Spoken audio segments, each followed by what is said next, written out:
अस्सलाम वालेकुम, कैसे हैं आप सब? उम्मीद करती हूँ कि आप सब लोग ठीक-ठाक होंगे, खैर खैरियत से होंगे।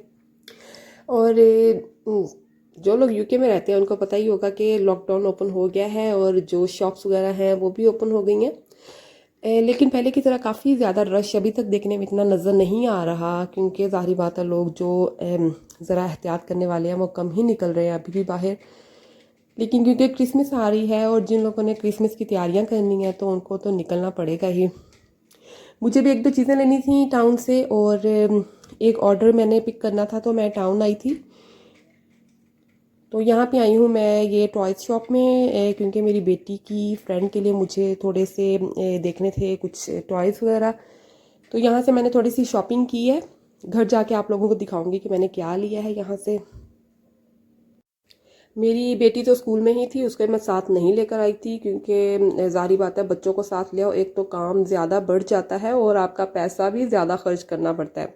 तो यहाँ से मुझे जो मुनासिब लगा मैंने उनके लिए बाय कर लिया, क्योंकि क्रिसमस की वजह से ही उसे अपनी एक फ्रेंड को प्रेजेंट्स देने थे, क्योंकि उनमें प्रेजेंट्स का लेन देन होता रहता है। तो इस मरतबा हमारी बारी है तो हमने कार्ड्स वगैरह ले लिए हैं, चॉकलेट्स भी, और अभी प्रेजेंट्स रहते थे तो अभी उनकी शॉपिंग कर रहे हैं। उसकी फ्रेंड्स के लिए मैं प्रेजेंट्स बाय कर रही थी, तो फिर ज़ाहिर बात है वो कहती कि आपने उनके लिए ले लिया है तो मेरे लिए आप कुछ नहीं लेकर आई। तो मैंने साथ में अरूश के लिए भी एक छोटा सा टॉय बाय किया है। अमीरा के लिए मैंने अभी कुछ नहीं लिया, क्योंकि वो अभी मांग नहीं सकती, वो बता नहीं सकती कि मुझे लेकर दो, और घर में वैसे भी इतने ज़्यादा टॉयज़ हैं कि समझ नहीं आती, रखने की जगह नहीं मिलती। लेकिन बच्चे जब भी बाहर जाते हैं साथ में कोई ना कोई चीज़ उठाना ज़रूरी समझते हैं। तो मैंने अरुष के लिए ले लिया है, अमीरा के लिए कुछ नहीं लिया, उससे मैं कुछ और ले दूँगी। तो साथ में आई थी मैं रिवर आइलैंड पे। वहाँ पे मैं सोचा मैं देखती हूँ कुछ अगर कुछ अच्छा मिल जाए। तो मैंने एक हैंड बैग लेना था जिसकी मुझे बहुत टाइम से तलाश है, मुझे एक अच्छा सा हैंड बैग चाहिए। तो यहाँ पे मैं देख रही थी, इनकी कलेक्शन काफ़ी अच्छी होती है, और काफ़ी जैसे इन लोगों ने कुछ इनमें से जो कुछ कलेक्शन थी उसके ऊपर उन्होंने ऑफ भी लगाया हुआ था, लेकिन कुछ ख़ास ऑफ नहीं था, बस थोड़ा बहुत था, प्रॉब्ली 20% या 25% इसी तरह से था। और अब भी जब क्रिसमस के बाद में बॉक्सिंग डे पे तो काफ़ी ज़्यादा सेल्स ऑन होती हैं, तो तब शॉपिंग करने का ज़्यादा मज़ा आता है, क्योंकि काफ़ी अच्छी बारगेन्स मिल जाती हैं, बहुत सारी चीज़ें हाफ प्राइस में मिल जाती हैं। तो मुझे उसी का ही वेट है, तो उसी में से ही मैं अपने लिए थोड़ी बहुत शॉपिंग करूँगी। बैग्स काफ़ी अच्छे थे, लेकिन प्राइस के हिसाब से मुझे इतना मुनासिब नहीं लगा, तो फिर मैंने यहाँ से अभी बाय नहीं किया, आप लोगों को ही दिखा रही हूँ। यहाँ से मैंने कुछ बाय नहीं किया था, बस थोड़ी देर रुकी थी और फिर मैं चली गई थी होम बार्गेन्स पे। वहाँ से मैंने रैपिंग पेपर्स वगैरह बाय किए थे और चॉकलेट्स वगैरह डालने के लिए बैग्स, और फिर वहाँ से आर्गस से मैंने अपनी इस्त्री उठानी थी, आयन मैंने स्टीम आयन ऑर्डर की थी दोबारा से। जो लास्ट वाली जो मैंने ली थी कपल ऑफ वीक्स अगो, वो मुझे इतनी अच्छी नहीं लगी, उसकी स्टीम बहुत अच्छी नहीं थी, तो वो मैंने रिटर्न कर दी। तो घर जाके आपको वो भी ओपन करके दिखाऊंगी। तो अभी आ गई थी घर थोड़ी देर पहले, और मैं बना रही हूँ शाम में थोड़ा बहुत बच्चों के खाने के लिए कुछ पास्ता मैं बिल्कुल ही आज थोड़ा सा डिफरेंट वे में ट्राई कर रही हूँ। नॉर्मली मेरे बच्चे क्या करते हैं, वो कहते हैं कि हमें जैसे ना बॉयल पास्ता होता है ना विदाउट एनी सॉस, तो हमें वो बॉयल पास्ता दे दें, वो मुझे बिल्कुल इतना अच्छा नहीं लगता। तो आज मैंने थोड़ी सी वेजिटेबल्स डाली हैं इसके अंदर, मुझे पता है मेरे बच्चे बिल्कुल नहीं खाएंगे, लेकिन फिर भी मैंने डाल दी हैं, तो ये मैं खा सकती हूँ वेजिटेबल्स। और पास्ता मैंने बॉयल करके इसके अंदर डाला है, और साथ में थोड़ी सी वाइट सॉस ट्राई करने के लिए कि अगर मेरी बेटी पसंद करती है या नहीं, क्योंकि बिल्कुल भी वाइट पास्ता देना वो मुझे ऐसा लगता है जैसे मैं बिल्कुल ही फीका सा खाना इनको दे रही हूँ, बहुत बिल्कुल भी मज़े का नहीं होगा, लेकिन वो वही खाते हैं। तो आज मैंने सोचा कि मैं इस वे में ट्राई करती हूँ। अभी मैं आपको दिखा रही हूँ अपनी थोड़ी सी शॉपिंग। ये मैं चॉकलेट्स वगैरह लेकर आई थी, इनमें से कुछ चॉकलेट्स हैं हमारे नेबर्स के लिए और कुछ है अरूज की टीचर्स के लिए, और इनको पैक करने के लिए मैं बैग्स भी ले आई थी, और कुछ बैग्स मेरे पास ऑलरेडी घर पे पड़े हुए हैं। और ये हैं टॉयज़ अरूज की फ्रेंड के लिए। अभी मैं जिस दिन अरूज की छुट्टी होगी तो फिर मैं उसके साथ मिलके ना इनको रैप कर दूँगी।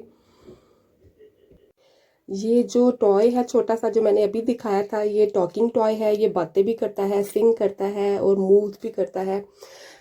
तो अरूज को मैंने सेम ला कर दिया था, अरूज ने तो आते ही उसको ओपन करके रख दिया है। तो ये जो है ये उसकी फ्रेंड का है, और साथ में मैंने उसकी फ्रेंड के लिए ये प्ले डो बाय की थी। प्ले डो बच्चों की खासी फेवरेट होती है, चाहे जिस एज के भी बच्चे हों तो उनको काफ़ी पसंद होता है प्ले डो के साथ प्ले करना। साथ में मैं ये लेकर आई थी बैग्स फॉर चॉकलेट्स। तो जो उसकी टीचर की चॉकलेट्स हैं वो इन बैग्स में पूरी आ जाएंगी, ये छोटे हैं तो वो जो बड़े वाले चॉकलेट के बॉक्सेस हैं उनके लिए मुझे बड़े बैग्स देखना पड़ेंगे, मेरा ख्याल है घर पे पड़े हुए हैं। तो ये है अरूष का टॉय पिंक वाला, उसने ओपन कर लिया था। तो अभी आपको मैं दिखाती हूँ थोड़ा सा कि ये कैसे, जैसे आवाज़ तो आपको इसकी सुनाई नहीं देगी लेकिन थोड़ी बहुत उसकी मूवमेंट्स, इतना क्यूट लग रहा था, अरूष को बहुत ज़्यादा पसंद आया। वो कह रही थी कि मम्मी मेरे लिए प्ले डो भी नहीं आप लेकर आई, तो वो मेरी फ्रेंड के लिए लाई हो तो मेरे लिए भी लेकर आनी चाहिए थी ना। तो मैंने कहा वो फिर किसी और टाइम, अब मैं तुम्हारी फ्रेंड को भी टॉयज़ लेकर दूँ, टीचर्स के लिए भी चॉकलेट्स एवरीथिंग, फिर मेरा तो अच्छा खासा भी खर्चा हो जाता है इन चीज़ों पे। और अभी कुछ दिन पहले मैं गई थी अजदा अपनी ग्रॉसरीज़ के लिए, तो वहाँ पे मुझे ये केटल नज़र आई। मेरा बाय करने का बिल्कुल प्लान नहीं था लेकिन मुझे देखने में अच्छी लगी और प्राइस बहुत ज़्यादा रिजनेबल थी। आई थिंक इसकी ओरिजिनल प्राइस जो उन्होंने लिखी हुई थी वो थी 30 पाउंड्स और मुझे ये 10 पाउंड की मिली, तो मैंने सोचा कि मैं ले लेती हूँ। एक्स्ट्रा केटल के तौर पे मैं रख लूँगी, कभी अगर मुझे ज़रूरत पड़ी तो मैं इसको इस्तेमाल कर सकती हूँ। और इसके ऊपर ये शो हो रहा है कि जब वो वाटर बॉयल करती है ना तो उसकी जो ब्लू कलर की लाइट है ना वो ऑन होती है। मैंने बस अभी ओपन करके देखा है, बिल्कुल जैसे इसको ट्राई करने का मौका नहीं मिला। और मेरा ख्याल है मैं वैसे भी इसको रख दूँगी क्योंकि जो मेरी अपनी ऑलरेडी जो केटल मैं किचन में यूज़ कर रही हूँ वो मैंने लास्ट ईयर ही ली थी और वो स्टिल जैसे अच्छी खासी है, अभी उसका कोई ऐसा मसला नहीं है, तो ये मैं स्पेयर के तौर पे रख लूँगी। देखने में मुझे काफ़ी ये स्टाइलिश सी लगी थी, तो मैंने सोचा कि चलो मैं ले लेती हूँ और प्राइस भी इसकी रीज़नेबल है। समटाइम्स ऐसा होता है कि हमें उस चीज़ की बिल्कुल ज़रूरत नहीं होती लेकिन वो देखने में भी अच्छी लगती है और उसकी प्राइस भी जब अगर अच्छी हो तो फिर हम लोग अपने आप को बिल्कुल रोक नहीं पाते और वो चीज़ बाय कर लेते हैं। तो मेरे साथ अक्सर ऐसा होता रहता है। और ये है मेरी आयन, दिखाती हूँ आपको। ये मुझे मिली है 100 पाउंड की मिली है, वो भी मुझे हाफ प्राइस में, जो इसकी ओरिजिनल प्राइस है वो है 200 पाउंड्स। तो देखते हैं कि प्राइस के हिसाब से ये काम कैसा करती है, क्योंकि जो लास्ट टाइम मैं वो लेकर आई थी वो मुझे 60 पाउंड्स की मिली थी लेकिन मुझे बिल्कुल वो इतनी अच्छी नहीं लगी थी। उसकी स्टीम इतनी ज़्यादा पावरफुल नहीं थी, मुझे ऐसा लगता था कि बस वो इतना ज़्यादा ना अच्छे से कपड़े इस्त्री नहीं कर रही। तो अभी ओपन करके देखूंगी और साथ में मैं इसको इस्तेमाल करूंगी क्योंकि कपड़े भी मेरे तो ऑल द टाइम मेरे कपड़े होते हैं इस्त्री करने वाले। क्योंकि मुझे आदत है हर एक चीज़ इस्त्री करने की, चाहे वो टॉवल्स और बेडशीट्स हों, तो मेरे कपड़े इकट्ठे होते रहते हैं इस्त्री करने वाले। आप लोग भी बताइएगा आपको कपड़े इस्त्री करना पसंद है या नहीं, क्योंकि लास्ट टाइम जब आयरनिंग की बात हो रही थी तो मुझे मेरी एक फ्रेंड ने कमेंट में बताया था कि उनको कपड़े इस्त्री करना बिल्कुल पसंद नहीं है। वो रहती भी पाकिस्तान में है और मैं इमेजिन कर सकती हूँ कि पाकिस्तान में खाना बनाना और कपड़े इस्त्री करना बहुत मुश्किल होता है, क्योंकि इतनी गर्मी में और फिर ऐसे काम, वहाँ के लोगों की हिम्मत है, वाकई औरतों की जो किचन में खड़े हो कितने खाने वगैरह बनाती हैं और साथ में कपड़े वगैरह जो इस्त्री करती हैं, तो वाकई हार्ड जॉब होती है। हमारे यहाँ तो वेदर ठंडा होता है तो इतना ज़्यादा मुश्किल नहीं लगता। पाकिस्तान में तो जब कपड़े इस्त्री हो रहे होते हैं तो जो अब गर्मी तो होती ही होती है और साथ में जो आयरन की स्टीम होती है या फिर जो वो उसकी, जब कपड़े इस्त्री करते वक्त जो उसकी हीट होती है तो उससे तो और ज़्यादा गर्मी लगती है, दिल चाहता है कि बंदा कपड़े इस्त्री किए बगैर ही पहन ले। लेकिन ऑब्वियसली वहाँ पे ज़्यादातर कॉटन और लॉन वगैरह के कपड़े होते हैं तो फिर इस्त्री करना भी लाजमी होता है। तो ये है मेरी जो न्यू आयरन है उसका फाइनल लुक मैंने ओपन करके आपको दिखा दी है। और साथ में ये इसके लॉक भी है और ये एक तरह से ना इसके अंदर फिक्स हो जाती है, तो इसको उठा के अगर कहीं एक जगह से दूसरी जगह मूव करना हो तो आराम से कर सकते हैं। ये चीज़ मुझे इसकी अच्छी लगी है वैसे। और ये है इसका वाटर टैंक, अच्छा खासा पानी इसमें जा सकता है। मुझे इस तरह की जो आयरन होती है वो मुझे इसीलिए पसंद है कि उसमें हम लोग जब एक मरतबा पानी डाल लेते हैं ना तो काफ़ी देर तक हम लोग कपड़े इस्त्री कर सकते हैं, तो उसमें हमें बार बार जाके रीफिल नहीं करना पड़ता। मैंने सोचा लगे हाथ आप लोगों को दिखा भी दूं कि ये कैसा काम कर रही है। मुझे तो खैर अच्छी लगी है, काफ़ी मज़े की स्टीम बना रही है और अच्छे कपड़े इस्त्री हो रहे हैं इसके साथ। और आजकल ये देखें कपड़ों के ऊपर आपको नज़र आ रही होंगी कि बहुत ज़्यादा सलवटें हैं, क्योंकि मैं कपड़े आजकल ड्राई कर रही हूँ ड्रायर में, क्योंकि वेदर तो बिल्कुल इस काबिल नहीं है कि हम लोग कपड़े अपने बाहर डाल सकें, और क्योंकि हर वक्त बारिश होती रहती है और घर में कपड़े सुखाना जैसे रेडिएटर्स के ऊपर डालने से ना वो जो जब स्टीम निकलती है कपड़ों में से तो फिर उसकी वजह से ना घर ख़राब होता है।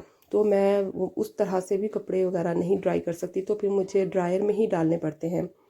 उसमें टाइम भी काफ़ी ज़्यादा लगता है, और जब वो ड्राई होके बाहर निकलते हैं तो वो इस तरह के होते हैं कि उनको बिल्कुल भी इस्त्री किए बगैर पहनने का हम लोग तसव्वुर भी नहीं कर सकते। तो इस वजह से मुझे चाहिए थी एक पावरफुल इस्त्री, तो जो कि मुझे लगता है मुझे मिल गई है। और व्लॉग भी बस मेरा ख़त्म होने वाला है। आपके साथ अच्छी खासी बातें हो गई, मेरी शॉपिंग भी शेयर होगी, तो मुझे आप कमेंट्स में ज़रूर बताइएगा कि आपको कैसा लगा। और अगर आप चैनल पे न्यू हैं, सब्सक्राइब नहीं किया, तो प्लीज़ चैनल को ज़रूर सब्सक्राइब करें। और इसके साथ ही मुझे इजाज़त दें। अपना बहुत बहुत ख्याल रखिएगा। अल्लाह हाफ़िज़।